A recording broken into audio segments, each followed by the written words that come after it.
கோலி talk Kollywood news. வருத்தப்படாத வாலிபர் சங்கம் returns. Rajini முருகனை கொண்டாடும் ரசிகர்கள். சிவகார்த்திகேயன், சூரி, கீர்த்தி சுரேஷ், சமுத்திரகனி ஆகியோரோட நடிப்புல வெளியாக இருக்கும் படம் ரஜினி முருகன். பொன்ராம் இயக்க இருக்கும் இந்த படத்துக்கு டி இமான் இசையமைச்சிருக்காரு. வருத்தப்படாத வாலிபர் சங்கம் படத்தோட வெற்றி கூட்டணி மீண்டும் இந்த படத்தின் மூலம் இணைஞ்சிருக்கிறதுனால ரசிகர்கள் மத்தியில எதிர்பார்ப்பு கொஞ்சம் அதிகமாகவே இருக்கு. பலமுறை தள்ளி போன ரஜினி முருகன் இந்த பொங்கலுக்கு வெளியாக இருக்கு. இது ரசிகர்கள் மத்தியில மிகுந்த உற்சாகத்தை ஏற்படுத்தியிருக்கு. ரஜினி முருகன் பத்தி நிறைய ரசிகர்கள் ட்விட்டர்ல அவங்களோட கருத்துக்களை வெளியிட்டு இருக்காங்க. அதுல சிலதை இப்ப பார்க்கலாம்.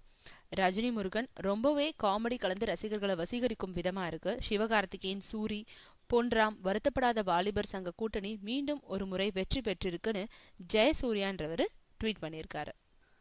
ரஜினி முருகன் இடைவேளை நெருங்கிடுச்சு, படம் ரசிகர்களை நல்லா ஈர்க்குது, குறிப்பா வருத்தப்படாத வாலிபர் சங்கம் கூட்டணி ரஜினி முருகன்ல மீண்டு இருக்குன்னு அண்ணாச்சின்றவர் தெரிவிச்சிருக்காரு. ரஜினி முருகன் முதல் பாதி முடிந்திருக்கு. நல்ல பொழுதுபோக்கு படமா ரஜினி முருகன் இருக்கு. கண்டிப்பா